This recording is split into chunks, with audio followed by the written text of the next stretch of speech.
Paz, galera, Guerra falando, seja bem-vindo a mais um podcast. No podcast de hoje eu vou estar falando um pouco de algo que eu sempre quis fazer, que é trazer algumas reflexões, alguns devocionais, pequenas pregações, algo para vocês estarem pensando, que também me faz pensar. E hoje vou fazer uma mistura um pouco aqui. Eu acho que todo mundo chegou a assistir, ou pelo menos ouviu falar. Vai ter um pouco de spoiler, mas nada de, nossa, não vou mais assistir a série, de Dark. Acho que todo mundo já assistiu, acompanha a série desde 2017. E mais ou menos Dark é uma galera que está presa em um ciclo sem fim, que ele não para. Mesmo que eles tentem sair desse ciclo, eles não conseguem sair desse ciclo. Mesmo que eles falem para si mesmo, nossa, quando eu chegar mais velho eu vou mudar esse ciclo, para que esse ciclo não aconteça, esse ciclo sempre acontece de novo. Mesmo que no começo, mesmo que quando tudo acontece, o personagem principal, Jonas, fala, não vou fazer isso, ou Jonas, ou Jonas, não sei que você viu alemão, se você viu inglês, ou se você viu em português. O personagem principal, ele fala, não vou fazer isso, mas ele sempre acaba fazendo. E o ciclo acontece, repete uma, duas, três, infinitas vezes. E lembro que quando eu tava vendo isso, eu falei, nossa, parece que eles estão presos numa rotina. Eles tentam sair daquilo que eles estão vivendo, eles querem achar uma saída, todos ali querem achar uma saída. Tanto a Cláudia como o Adam, como o Jonas, eles procuram uma saída, mas nenhum deles consegue achar uma saída. E só depois, aí no final, aqui vai um spoiler, adianta essa parte se você quiser, eles conseguem uma saída, a Cláudia acha uma saída, então vai o Jonas e a Marta lá para uma Terra 3, vamos colocar assim, que é a Terra 1 na verdade, é a Terra principal, principal não, né, a Terra da onde veio os dois mundos que se surgiram de Dark. Mas eles precisaram passar por milhões de ciclos para que eles conseguissem achar, a Cláudia conseguisse achar uma saída. Eu lembro que quando eu estava vendo isso, eu estava terminando e terminei a série, eu comecei a refletir. E quantos de nós em nossas vidas, nas nossas escolhas, nós ficamos presos a rotinas, nós ficamos presos a situações, nós ficamos presos a circunstâncias e a momentos. E nós acabamos vivendo a nossa vida como se ela fosse um modo sobrevivência, no modo automático. Então é segunda, terça, quarta, quinta, você começa a segunda desejando que voltasse o final de semana, mas aí é terça, e terça é um dia meio estranho, porque nem meio, quarta também, mas chega a quarta você quer ver sexta, mas chega a sexta você já tá pensando nas coisas de segunda, e a sua vida, a minha vida, começa a viver no modo automático. Quando eu trabalhei em São Paulo, durante um período, eu fiquei nesse modo automático. Era segunda, terça, quarta, quinta, eu acordava às 5 da manhã, chegava às 10 horas da noite em casa, e minha vida ela estava nessa rotina, ela estava indo sem eu mesmo pensar, sem eu mesmo vendo o que estava acontecendo, sem aproveitar os momentos, porque eu estava preso dentro de um ciclo. E eu não estava percebendo isso. E em Dark eu me identifiquei nessa parte, porque eles estavam presos dentro de um ciclo. No começo eles não sabiam, depois que eles descobrem, eles tentam sair, mas eles não conseguem sair.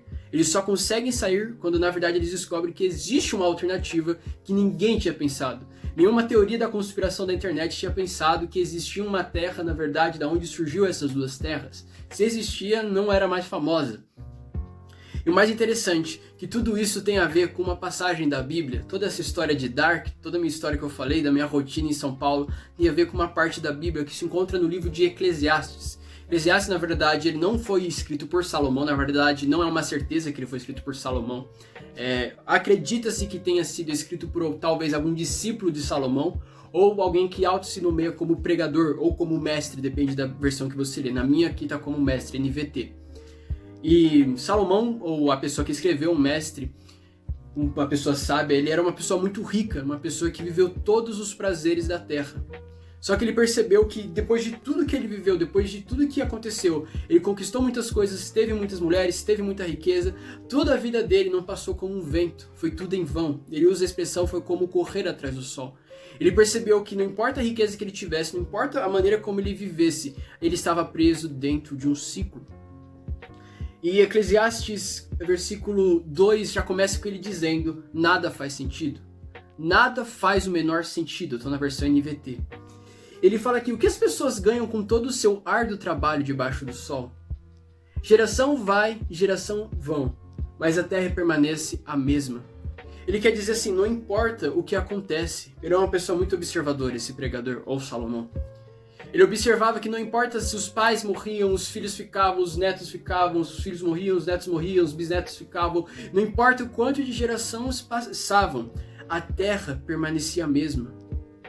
O ciclo da Terra não mudava. Isso era algo que ele olhava isso acontecendo, olhava sempre a mesma coisa, mesmo as pessoas mudando, mesmo as estações mudando, a Terra permanecia a mesma. Isso era algo que ele pensava e falava, nossa, estou num ciclo, isso não faz sentido, nada faz sentido.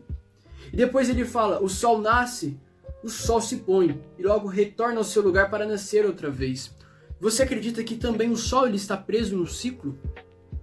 O sol ele nasce de um lado e morre, né? Se põe no outro lado. Você nunca na história da Terra você vai ver o sol nascendo do lado contrário. Você nunca vai acordar, abrir a janela, que bate o sol de manhã, você fala, nossa, hoje não tá com sol. E quando tá o pôr do sol, você vê o pôr do sol na sua janela. Porque o sol ele também está preso numa rotina, ele está dentro de um ciclo. Ele tem coisas para fazer como iluminar. E o pregador vendo isso, né, o mestre, depende da versão que você está lendo, olha isso e fala, meu, isso não faz sentido. As coisas da Terra, a Terra em si, ela está presa numa rotina, num ciclo. O Sol ele está preso numa rotina e num ciclo. E aonde ele continua, o vento sopra para o sul, depois para o norte, dá voltas e mais voltas, soprando em círculos. Ele começa a observar o vento então, ele já observou a terra, já observou o sol e agora ele começa a observar o vento. Ele percebe que o vento ele anda em círculos. O vento ele sempre vai passar por algum lugar e esse lugar alguma vez ele já passou na vida. Então novamente ele olhando para as coisas da vida com a sua sabedoria, com a sua riqueza, ele percebe que até o vento é preso numa rotina, é preso em algum ciclo. E continuando no versículo 7 ele diz, os rios correm para o mar, mas ele nunca se enche. A água retorna aos rios e corre novamente para o mar. Tudo é tão cansativo que não há como descrever. Não importa quanto vemos, nunca ficamos satisfeitos. Não importa quanto ouvimos, nunca nos contentamos. O mais interessante agora, ele olha para o mar e o rio. O rio é algo um pouco pequeno, vamos colocar assim, em comparação com o mar. E tem até uma música do Alok que chama Oceans e faz essa alusão com o rio entrando no mar. E o rio, quando ele está entrando perto do mar, pô, é uma coisa muito bacana, é legal. Agora o mar, ele entra no mar, mas depois o mar ele vai se formar em algum momento, algum outro rio, só que ele nunca vai ficar cheio. Não importa quanto o rio queira ficar como o mar, quando ele chega para o mar, ele volta a ser como o rio, e o rio novamente vai ser como o mar. Então esse sábio, ele olha para as coisas da terra, para as coisas que nós vemos, a natureza, e percebe que a natureza está presa em uma rotina.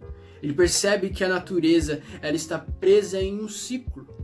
Assim como Jonas percebeu que ele estava preso num ciclo dentro da série, assim como eu percebi que eu estava vivendo a vida no automático, assim como o pregador percebeu que as coisas da terra, elas estão no automático em todos os momentos, essas três situações, incluindo a minha, a gente tenta achar uma saída. Jonas tentou achar uma saída, eu tentei achar uma saída, e o pregador olhando para as coisas, ele fala, meu, isso não faz sentido, a gente vai ouvir, mas nunca vai nos satisfazer, a gente vai falar, mas isso nunca vai nos satisfazer. E a história simplesmente repete, ele diz, o que foi feito antes será feito novamente. De vez em quando alguém diz, isso é novidade. O fato, porém, é que nada realmente é novo.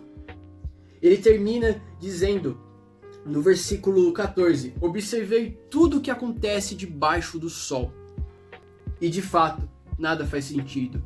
É correr atrás do vento. É como correr atrás do vento. Essa palavra aqui no hebraico, ela dá o sentido mais próximo como vapor. É como se você conseguisse soprar o vapor, você consegue enxergar, mas você não consegue segurar o vapor vai passar pela sua mão. E talvez na sua vida você esteja vivendo esse momento, onde parece que você está preso numa rotina. Você está preso num ciclo e você não consegue sair desse ciclo. Você consegue enxergar isso, mas você não consegue pegar para tirar isso. É assim como é o vapor, assim como é a vida. Mas o mais interessante é que o pregador, o mestre aqui, ele fala assim, debaixo do sol. Observei tudo o que acontece debaixo do sol. Enquanto você estiver com a visão aqui na Terra, a sua vida sempre vai ser um ciclo. Ideologias vão passar, pensamentos vão vir, falas vão acontecer, enfim, mas você sempre vai ficar dentro de um ciclo. Você sempre quer algo novo, você quer sempre algo novo, mas na verdade não existe nada novo. E o sábio, com a sua sabedoria, reconheceu isso aqui. Ele falou, enquanto eu estiver com as minhas perspectivas olhando para baixo do sol, eu não vou conseguir sair desse ciclo, eu vou ficar preso. Eu não estou satisfeito, eu posso ser rico, eu posso ser tudo, mas eu não estou feliz, porque a minha vida ela está focada nas coisas da terra que estão abaixo do sol. Se a natureza ela está presa dentro desse ciclo, imagine eu, um pecador, um humano, eu sou como um vapor. Meu, que sabedoria que ele tem. Só que existe uma solução. Ele diz que é debaixo do sol. Mas alguma vez você já parou para olhar para as coisas celestiais? Não andar com a vida olhando para baixo, mas olhando para cima. E essa é a solução. No final de Provérbios ele vai dizer isso, ele vai falar, você quer uma vida saudável? Obedeça ao Senhor. A conclusão maior do livro de Eclesiastes é que ele percebe que ele não foi criado somente para viver as coisas da terra, onde ele vai separar tempos e tempos, separar aflições, amizades, dificuldades, mas ele vai entender que ele não foi feito para a terra. Ele pode fazer parte dela, mas ele foi feito para ser um cidadão do céu. Por isso que a conclusão que ele tem é: obedeça ao Senhor, siga as instruções dele. A saída que ele teve não foi uma saída que muitas pessoas dizem, ou usa, bebe isso, usa aquilo, vai transcender seu imaginário, um negócio doido. Não, a saída que ele teve foi simplesmente olhar para o alto. Em Dark, a saída que eles tinham nunca davam certo, na verdade. E a saída, na verdade, que eles têm foi de uma maneira que eles nunca esperaram, que era, na verdade, uma terra, algo que eles nunca imaginavam, mas que existia. E assim acaba Dark, mais ou menos. E eu comecei a parar para pensar, eu estava lendo Provérbios na época e falei, eu estou preso numa rotina. Esse é o momento de eu parar agora, refletir e olhar para o alto. Assim como o sábio mandou olhar para o alto, não olhar para baixo. Porque se você focar nas coisas da vida, pegar trem, acordar cedo, e passar por Mogi das Cruzes para pegar trem e não conseguir ver o sol em Mogi das Cruzes, porque eu só vi o sol em São Paulo e só vi a noite aqui em Mogi. E tô preso num ciclo. Mas quando eu olhei para o alto, eu entendi que na verdade eu não estava preso num ciclo. Eu faço parte de um propósito muito maior do que um simples ciclo, do que uma simples rotina. Então eu quero encorajar você a estar pensando nisso, se a sua vida está presa numa rotina, se a sua vida está presa num ciclo, ou se você tem vivido uma vida olhando para as coisas da terra, desejando as coisas da terra, desejando bens materiais, sonhos terrenos, ou se você tem vivido uma vida desejando as coisas do alto, olhando para Cristo, olhando para o céu e correndo para Ele. Espero que isso tenha falado muito ao seu coração, essa reflexão, assim como fala ao meu todos os dias. E é isso. Espero que vocês tenham gostado. Jesus na frente e a gente atrás.